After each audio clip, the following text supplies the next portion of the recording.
So we're ready for the next two panels. So to moderate those two panels, we have the great honor to invite the next moderator, the award-winning journalist and writer Jan Gradvall. Thank you. Do you hear me? Yes, I hope so.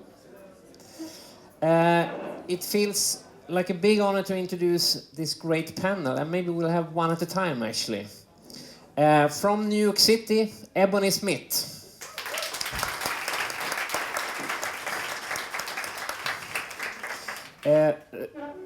Ebonie has worked with lots of things, among others the soundtrack to the fantastic Hamilton musical and the Birth of a Nation soundtrack.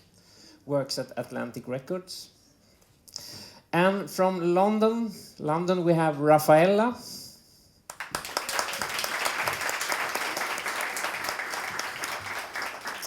You are working as a producer, songwriter, and you're an artist as well, in your own name.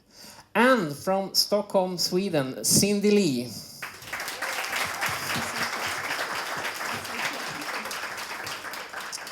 You're working here with Popkollo, and also Vem kan bli producent? Who can be a producer? Maybe I should make a short introduction why we have this panel. I was thinking about the Swedish artists whose people have been talking about internationally during the latest years. It's been Robin, Lykke Li, First Aid Kit, Tove Lo, Zara Larsson among them, all women. I was on the jury for the Swedish Grammys a month ago, and when we did the shortlist in the category Best Pop, on the shortlist of the 10 names on that, 9 were women. And if you look at it internationally, the artists who sort of define our time, it's Beyoncé, more than anybody else probably, like Rihanna, Adele. Once again, all women. And there's no reason there shouldn't be as many women behind the artist in the control room on the production side. But there's still some way to go, and that's what we should talk about here. And maybe we could start with you, Ebonie. You have, like 10 years ago, you started this project called Gender Amplified. Yes. Could you please tell us a little bit about that? Gender Amplified is an organization that I started when I was in college. I just started to get into music production, and when I started working in GarageBand and Logic, it changed my whole perspective on a lot of things, on life, on creativity. And when I looked around at my peers, I didn't see any women. There were no women to really share my enthusiasm and my newfound excitement with. All of my peers were male, and they were great. But I yearned to really learn about other women. I wondered, are there other women out there? So I built this project around finding those women, and not just finding them, but bringing them together and identifying some of the issues that affect all of us so that we can move forward, not just individually, but in community. So our work has centered largely around creating opportunities for these women to network with one another, as well as creating spaces for them to continue to professionalize themselves, continue to get work, and providing a space for young women to learn more about the field and find their way as well. So I'd like to actually show a quick video, if I can, a little bit that explains a little bit more about what we do and what we offer in terms of programming.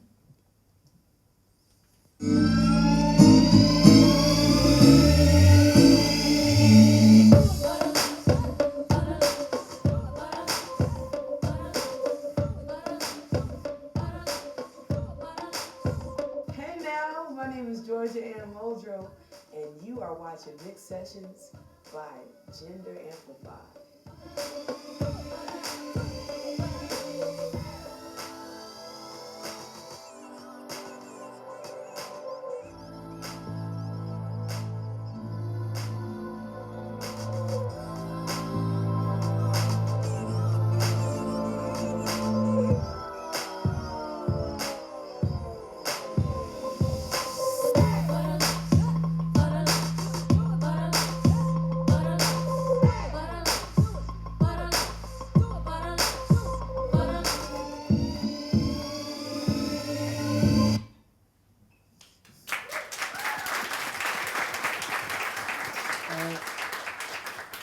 Before we let Raphael and Cindy in, you put a lot of stuff up online on YouTube, and there's like a reason for it, I guess, that to be able to change things, you have to show the change. So you can actually see women in the recording studio working as behind the control desk.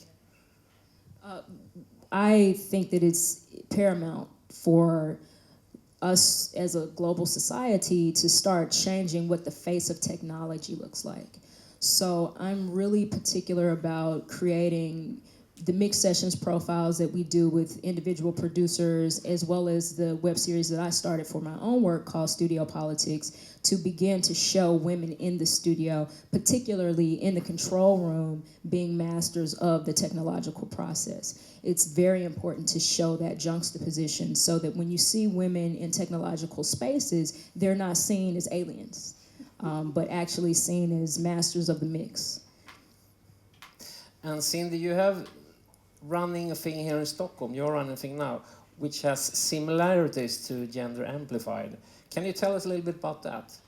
Yeah, so let's try to do this from the beginning. Popkollo is one organization, and underneath Popkollo, we're running this project called Who Can Become a Producer, which I'm working as a project manager. And it's been running for 2 years. We started as a project to, the same pretty much as Ebonie is doing, to encourage young women and producers who's also adults to get into a community where they can empower each other. And also I would like to add, when I say female, I also mean female and transgender. That's our target group.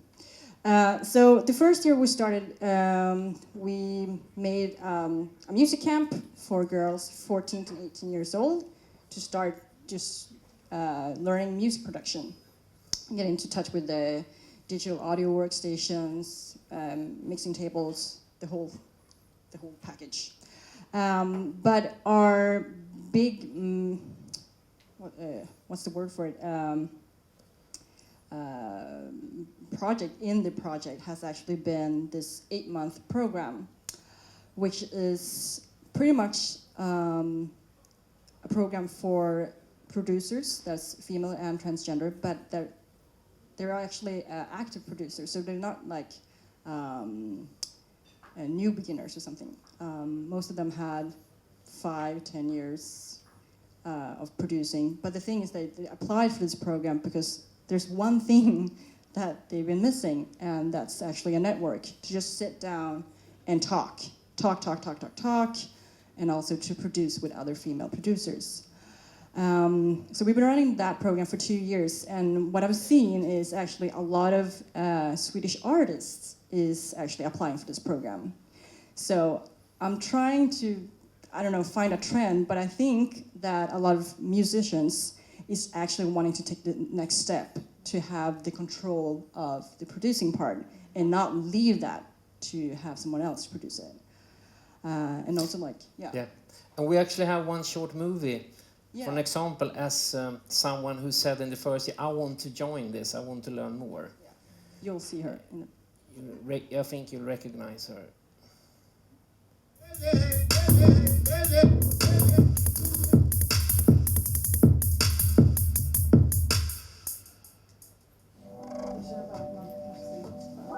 Och nu gör jag så här. Det är som copy-paste-metoden. Ja. Så man kan ha liksom ett visst ljud och sen bygga på ljudet så att det liksom... Precis. Hålla sig fast vid 4 ackord kanske. Eller om du kör att du kör ett arpeggio som typ panoreras ut. Nu drog jag en takt extra. Kan vi kolla det låter? Men alltså, gud! Ja, tack! Ja, gud vad bra! Jag fattar liksom inte att jag kunde. För att jag hade väl inte... Det fanns väl inga tydliga liksom, kvinnliga förebilder som fick mig att tänka så aha, jag kan göra det typ. Jag har verkligen suktat efter att befinna mig i miljöer där kvinnliga producenter kan ha ett sammanhang.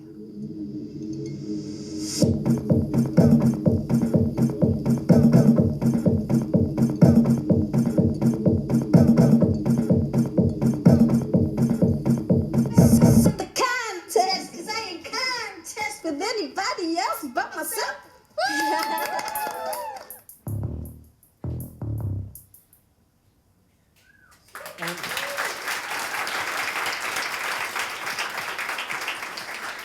Actually, what I thought we should see was Robin, who joined the program the first year. Yes, she did. Yes. And she went through the same process as everyone else. She didn't get like a räkmacka or something that we say in Swedish. She didn't get any VIP treatment.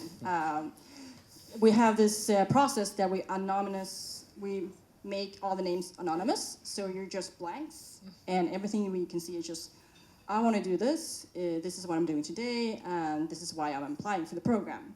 So she wrote, and she got in. Yeah. I was thinking about you, Raphaella. You're out there right now actually working as a producer in London. You told me before we were talking about your background, you went to a school in London, an all-girls school. Yeah. And you realized, can you tell me a little about the music education at that school? Yeah, so I was classically trained in violin and piano when I was like 6. And I went to an all-girls school, and there wasn't even an option to take music production. It was just classical music, or I think the closest to pop music was musical theatre. And I was learning myself, because I always knew I wanted to write music. And playing the piano, writing songs, I knew that that wasn't all I wanted to hear. I wanted a bass, I wanted a kick, I wanted a snare, I wanted a beat. And I also heard all these strings, and I heard all these things in my head, and I started working with someone who kind of turned out to be like my older brother, and he was a producer. And I just watched and learned from just watching him and teaching myself. And I didn't even know that was called production, because no one teaches you. I think it's kind of really honed in when you're in an all-girls school, because they really kind of teach you what I think is specific for that environment. And there was just not even any mention of it. And I think it's really sad, because it was only when I went to music university that it was even a thing. And I was like 18 and 19, and you're learning from the beginning. And so many of the guys already knew what they were doing, and it was so obvious that the girls didn't. And I think it's a shame. I think it should be something that you're taught from like the very beginning, because it's so much fun as well. And then I think from the beginning, then you're kind of you're programmed into thinking that this is something that is a job, and it's something that you can do, and it's for girls as well as guys. So yeah, that was my experience. And what's your experience right now when you work on different projects, different songs? Do people, how do you get treated as when you go in a studio? It's funny, because there's a few different ways it goes. Number one, the awesome way, where they're like, oh, that's so cool, sick, let's do it. And there's no questions, and it's really embraced. There's the other, which is funny, because it's also really nice, but interesting. I was in Belgium a few days ago, and I was recording an acoustic version of a song where I'm a featured artist, and I've written the top line. And I produce all my own vocals. And I was obviously in the vocal booth, and I came out into the control room, and I was like, guys, I hope you don't mind, but like I've vocal produced and I've got ideas, like this is, if you don't mind, I'm going to vocal produce myself. And they were really cool. But I sat down at the control desk and I started doing my production, and they started taking pictures of me. I was like, they meant it in such a lovely way, but the fact that even you're like an anomaly or you're an alien, and actually my last single was called Alien, is interesting, and it says a lot about the fact that we're so rare, and it's such a shame, because girls are awesome as well as guys. And then there's the other flip side, where it's sort of like production. I think Ebony, and Cindy, we were talking about this a bit before, where production kind of takes on this role of controller and project manager, and guys don't really like it in a weird way when a girl is like, yeah, actually I'm a producer too, and I've got these ideas. And there's that kind of subtle, they don't like it when you encroach on their space, or they're surprised. Like I did a session a while ago, and the guy was like, oh, what do you do? I was like, I'm a producer and an artist. It's like, cool, I'd love to hear your stuff. So I played a track, my latest single, And he was like, oh, it's sick. Who did the beat? And I was like, I kind of just said I'm a producer. I was like, me? And he was like, oh, but it's hard. The beat's hard. You're a girl. And I was like, wow. It kind of really, you don't really think about it until it like hits you around the face and you're like, wow, there's still these preconceived ideas that because you're a female, you're going to do something soft or pretty. And you can't do something with a beat that's hard and will hit you. So yeah, that's kind of what I deal with. or they send emails and they're like, oh, we need a track guy. Oh, I kind of a track girl. So yeah, those kind of things. What's the best way to start if you want to become a producer or an engineer?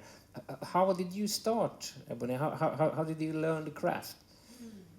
Well, I had a computer. That's number one.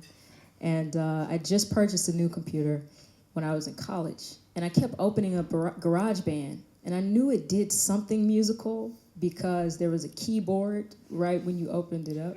So I opened it up every day for 3 months until I figured out how to actually pull up an actual instrument track. And once I figured that out, the rest is history. But it did take 3 months. And I don't want to see any other person have to go through that. You know, it's kind of before YouTube had all these online tutorials and cat videos that we all enjoy. So it's kind of like, I would say, find your community of people who provide the support system for you and who can actually help you find your way through the maze of music production, because there's so many layers of it. There's just the pure engineering, the technical tinkering, then there's the vocal production, which is its own thing, and then the track production, which is its own thing, using software versus doing everything completely analog. So you do have to have someone around to help you, just to be a bit of an encouragement, and also to help you stay focused, because there's so many areas that you can go into. So I would definitely say try to find a community. I started off struggling with GarageBand, and then I started to Google, women in music production. And I found an incredible community called femix.com. And I started mining that website, and I found my team. I found women who were producers and DJs, and I started to communicate and collaborate with them. And that formed the seed, actually, or planted the seed for me to start thinking about Gender Amplified and what it could be. So I definitely think the community building, finding your community. If you're at a university, maybe join the music production team. If there isn't a music production team, I'm sure there's a music department. Start to ask questions around that place, wherever you are. Just start to seek and find the people that can help you. I know you went to a friend's studio, a male friend, and wanted to do music there, and he was quite irritated that you were borrowing his stuff. Yeah. And I know you sort of watched what stuff he had and earned your own money, and then went out and bought exactly the same stuff and could probably do it yourself. I did do that. Yeah. So I was working with a friend. It was already extremely inconvenient because I was a student at university in Manhattan in New York City. And I would have to travel about an hour out after classes, late night in the evening, around 9 o'clock. I think it's 21 hours here. Around 9 o'clock, I would leave and travel all that distance and work overnight to try to learn production from this guy that had the equipment. And he was a nice guy. He enjoyed having me around because, as a trained musician, I brought some interesting things to his production. And so we kind of traded knowledge base. I traded my knowledge base of music and musicality, and he would trade me technical skills as well as access to his equipment. But over time, I guess I wore out my welcome a bit, and I would be kind of pretty ferocious with his equipment. Because I play piano with a lot of force, and he'd be like, you use my keyboard like it's yours. You beat the keys so hard, like I paid a lot of money for that. And so, and over time, just kind of as that relationship started to change, I was like, I need my own stuff. And buying my own stuff was very empowering. I got a babysitting job. I babysat. I got a couple of grants. And I just took note of everything that was in his studio, and I bought all that equipment. So I think to add to your previous question, which is what should you do to get started? Buying a few pieces of important equipment may also be a good thing to do. Sometimes you can get away with just having a laptop, but you'll probably find sooner than later that you want a controller or an interface, or maybe you want your own microphone. So investing, really looking in catalogs or looking online and taking a note of what you need to get started independently. You don't ever want to be beholden to somebody else's money, space, gear. If you want to get up at 3 in the morning, completely in your birthday suit and make a track, you should be able to do that and be creative whenever you want to be creative.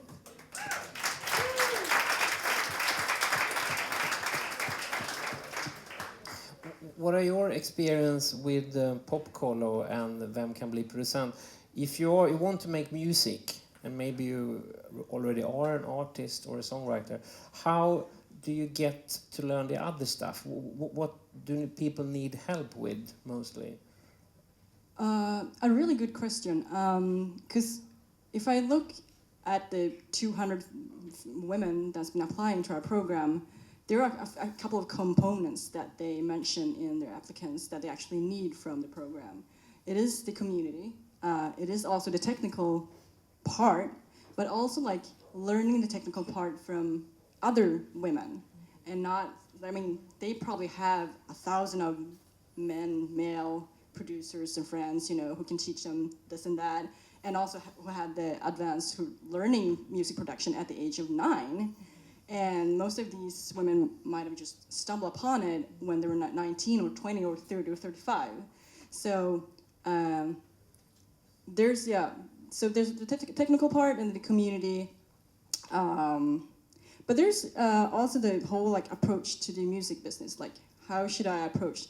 How do I get into the what's the word for skivbolag? Now record companies. You still say that even though they don't make records. Yeah, they don't really music make companies. Yeah. The big companies, or into sessions and leads and all that kind of stuff. Because that is network, and having a network today is really, really good stuff. And if you're new and you're also like female or a transgender producer, it's a really long way to get into it. And so I think just by providing the community, they can support each other. Like, you know what, I heard from my friend that there's a session going on. Maybe you and you should go to it and, I don't know, put some pressure on it. Yeah, I think you're completely right, because as a female producer, I feel it's quite isolating, because I know like 2 other girls who do it. And when you go to, you know, recording studios or other studios, there's all these guys and they're all friends and they have all groups and gangs of friends. And when you go down to a studio, there's like 5 of them. And they're like, oh, it's my mate. And it's a group of friends that they have, and they share samples with each other. They share ideas. They learn, and they're popping in and out of each other's studios all the time. They're like brothers. And I don't have that. And I don't think any of us do, unless we're part of your amazing, you know, creations and communities. And I think that's something that girls don't have. They don't have that mentor, and they don't have that person who they can relate to. And they can say, oh, she did it, so I can. And I think that's something that's so important, that I think every girl should have, because you can feel comfortable. And when you feel comfortable, you can be your best, and learn and feel open to share. So, yeah. When you look at the typical recording studio, the way it's built, there's like usually a guy sitting there in the record store with all the control panels. It looks almost like a ship or something, which is a very male environment. Is it the problem the way the studio has been constructed? It's obviously been built by men. Well, the producer's back is to the songwriters. So immediately there's a wall. And if you're a songwriter or you're an artist and you're not in there as a producer, technically, even if you can produce and you have every right to be involved because it's your song, you're sitting here and their backs are to you. And you have to go in and navigate your way and try and not get on people's toes or come across as anything that you're not at all. And it's not an open environment, and that's how I felt, because when I first signed to my publishing company, I took a step back from producing, even though I've always done it, because I just lost confidence for these specific reasons. And I'm an artist, and I have my own sound, and I know what I want to do, and I can do it. And I was always like, excuse me. And it shouldn't be like that. It should be open, and you should feel comfortable. So yeah, totally. It's like an immediate wall, and not even looking at each other. So yeah.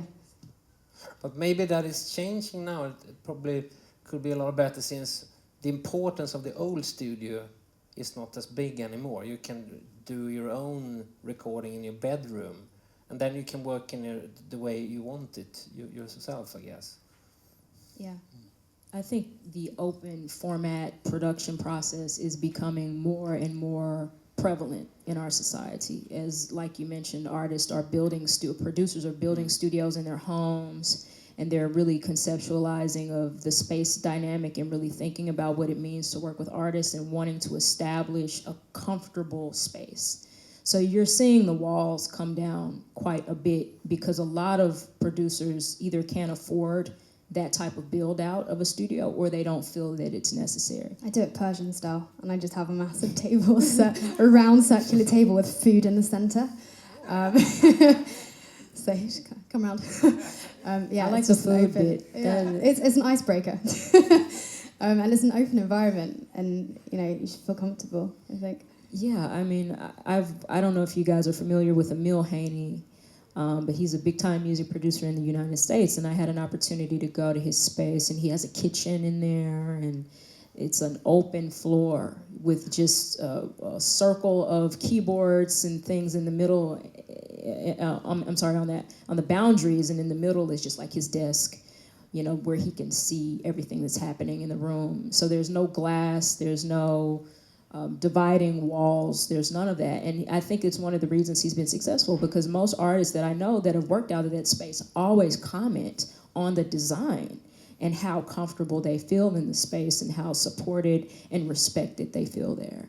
A few things I want to say quickly, just kind of about gender and infrastructure, which is what we're talking about. So there's the infrastructure of the studio, which typically does have this control room and this live room. That design comes from the fact that engineering used to be kind of looked at as a science, and it still is a science. But early engineers used to wear lab coats, and it was a much different kind of science where the artist was certainly looked at as specimen. And whatever you were doing in the actual control room was considered to be very off limits to whoever the artist may be, or any person that could enter the space that wasn't necessarily technically up to par. So, and that's something that really comes from the old world that we still use today. Also, there's the gendering of electronics, right? So in the audio world, cables are gendered. So you have female cables, male cables. So when you go to your typical music store and you say, I want a female XLR, or a female 1/4-inch cable, or, I need a gender changer for a cable. Right there in how we talk about cables, like how we talk about audio-related technology, is a gendered reality. And the third thing that I think is interesting to note is that much of the recording equipment that we use, especially in the analog world, from tape machines to microphones, all of that technology comes from war. So our first tape machines were actually coming from World War II. Were actually coming from Germany, and were used, that technology was coming from Germany, and were used as a form of male aggression. So typically the people who knew how to engineer and use that technology were also coming from the war effort, or were trained on that technology during wartime. So when you kind of think about women not really being associated with the technology, that's a long-standing tradition that comes from realities that predate our current music business. So I think it is important to really look at how the gendered specifics of the infrastructure of how we think about audio, how we think about the music business, how we think about technology, to look at that from a historical perspective, so that we can move past and, first of all, form better technology, better terminology, but also better relationships as a consequence of looking more strategically at that history. Sorry, that is so interesting. I really want to pick your brain afterwards, because Popkollo is having, well, actually, a part of our this beginning of the Who Can Become a Producer project was to actually establish a studio here in Stockholm for female and transgendered. So what we want to do is actually just that, tear down all these truths about how a perfect studio is, because I don't think there's like, actually, I think it's just, it has become a truth of the whole, like, I don't know, technical board and how stuff is supposed to be. So it's really interesting to hear what you were talking about and try to, like, I don't know, make it come true, to build that studio to actually make people feel comfortable in that space. Sure. Because, yeah. The other thing I'd say in terms of the gender roles is that I think as a female producer, I have a lot of friends also who produce, and there's like this assumption that in order to be taken seriously, you have to be more manly, or you can't be feminine, or oh, I'm a producer, so I should probably like not wear a dress. I still rock glitter, I know. It doesn't make me less of a producer. But I have friends who say when they turn up to gigs, they're like, oh, I just go in kicks and a t-shirt because I feel like I'm taken more seriously. And there's that kind of from a ground level feeling, and I think it goes all throughout, you know, different industries, politics, you know, just so many different industries where females think that to be taken seriously, and to some extent, unfortunately, I think that, you know, reception of that is true. They try to be more guy doodly to be taken more seriously, and I think that's such a shame. I think that you can be feminine and be powerful and make just as good music, if not better than guys sometimes. So, yeah. I think you should wear your glitter and be proud. If you look at it from a music perspective, do you think has the role of the producer becoming more important now? Because a lot of songs are sort of beat-based. Producers are artists now as well, which I don't think happened before. So yeah, definitely. I think there's more of a celebrity. There's more of a, not a celebrity, but I think there's a face and there's an identity there that wasn't so prevalent before. People weren't even aware of what a producer did. They didn't even know the producer's name, and now they're artists in their own right. So yeah, definitely. You're working at Atlantic Records, which is one of the classic label, if not the classic label, as an in-house engineer. How can you work there to get more young women in to sort of spread what you have done? Sure. So there's a couple of things that I'm doing. So first of all, there's the fact that I run the internship program, the studio internship program. So I make sure I keep that pretty balanced in terms of gender. I've had just as many women as interns as I have had men as interns. So I try to keep that balance, and I try to make sure that they communicate and talk to one another. So if I have a male intern and a female intern, I make sure that they are cross-collaborating. And that they know about each other. And if one has a knowledge base that exceeds the others, that person reciprocates and teaches the other. I find that the dialogue between the sexes is very critical. That's number one. The second thing is I've teamed up this year with our studio to start hosting engineering workshops in collaboration with another great organization based in New York City called the Arts Girl Army. They're a collective of women in music production and visual art and media. They span a full range of different professions. So I've teamed up with them to start hosting these engineering workshops using the Atlantic Records studio as a hub and as a space for that. The other thing that I think that I'm doing indirectly is just being a presence there. Just making sure that it's known and aware that a woman is running that studio. And, you know, for every artist that I've worked with over the years, at this point it's been about 300 different artists, they spread that word. It's really funny, I'm here for the songwriting camp, and one of the artists from Atlantic is here. And, you know, they noticed me right away. And I'm glad that I can have that effect, and I can build that relationship that says there's a woman doing things at this company from the technical perspective. So that's another thing, just my presence and awareness, and as people are coming through the studio, making sure I'm talking about Gender Amplified and showing other women that there's a resource for them. I get a lot of songwriters and artists who are women in the studio who don't feel like they can't ask questions because I'm there. And I'm also just very giving of the information because I want these women to feel empowered and that they can leave the studio knowing something about production and technology that maybe they didn't know before. So I like to think that those are the three areas that I'm contributing and being active in the fight. Cindy, you've been working with this for a few years now. Do you think, how is it changing if you compare the situation right now to like 3 years ago? Is it going the right way, do you think? From my perspective in Sweden, yes, I see that. Also because our community is like growing for each year, and hopefully this year we will be expanding all over Sweden. So, because now we're only in Stockholm, and we wanted to like reach out, because that's the nice part with music production. You need a computer. So you can sit in Jokkmokk, which is in north of Sweden, or you can just sit in a city which doesn't even have a musical school or any education that has anything to do with music production. So the nice part is that there's music producers everywhere, because as long as they have a computer, they have the setup. So we're in 2017 now. In 2020, I think we're going to see more role models as Raphaella and Ebonie, and also a lot of collaborations, hopefully, between the countries. No nations, no borders. Great.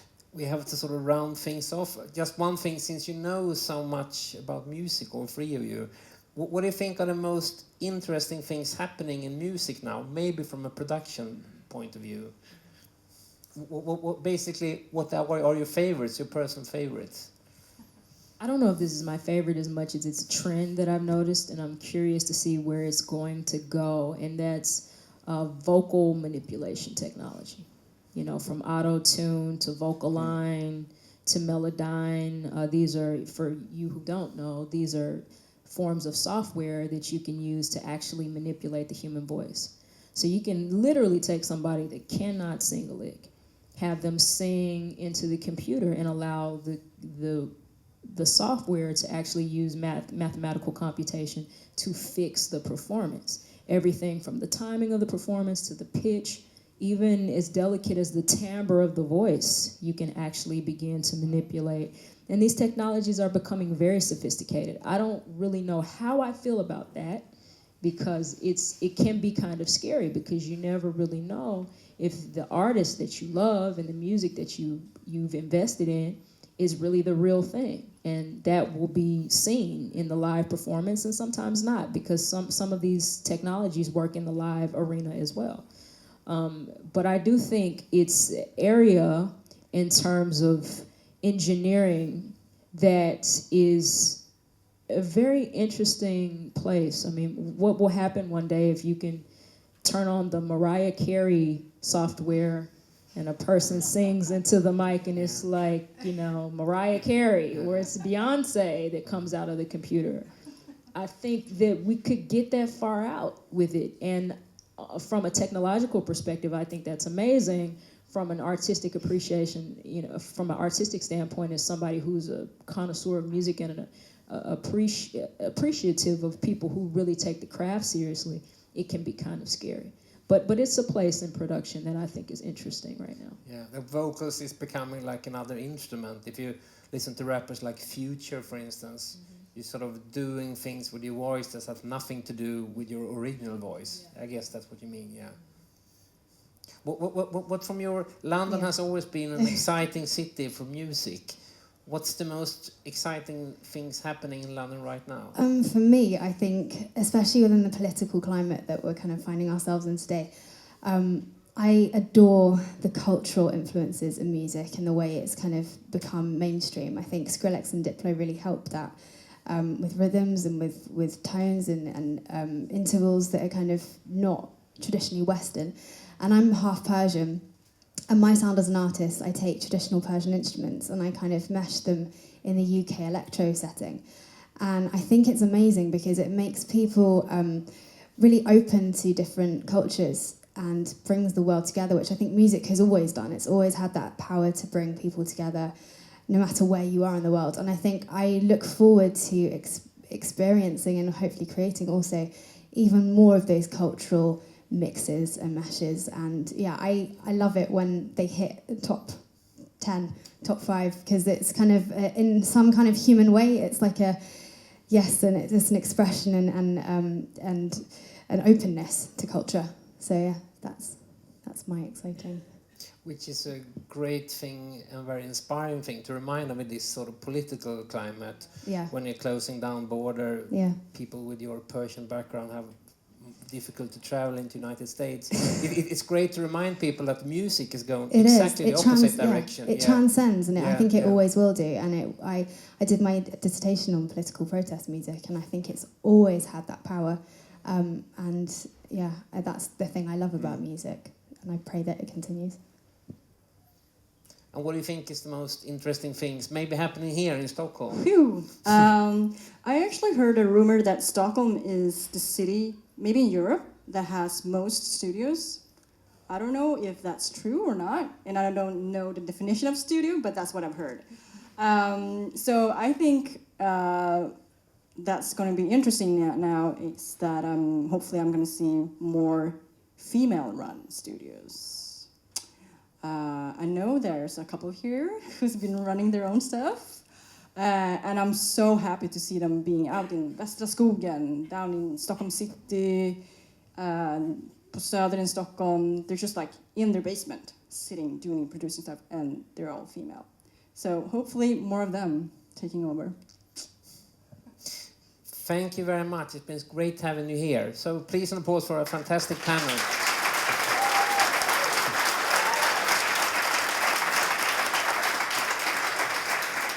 And before I go, I just want to remind me, in 15 minutes, I will host another panel with 2 great young Swedish songwriters. One of their songs has 246 million plays on Spotify, and another one has 387 plays on Spotify. So they're quite on to something. But thank you very much. Thank you.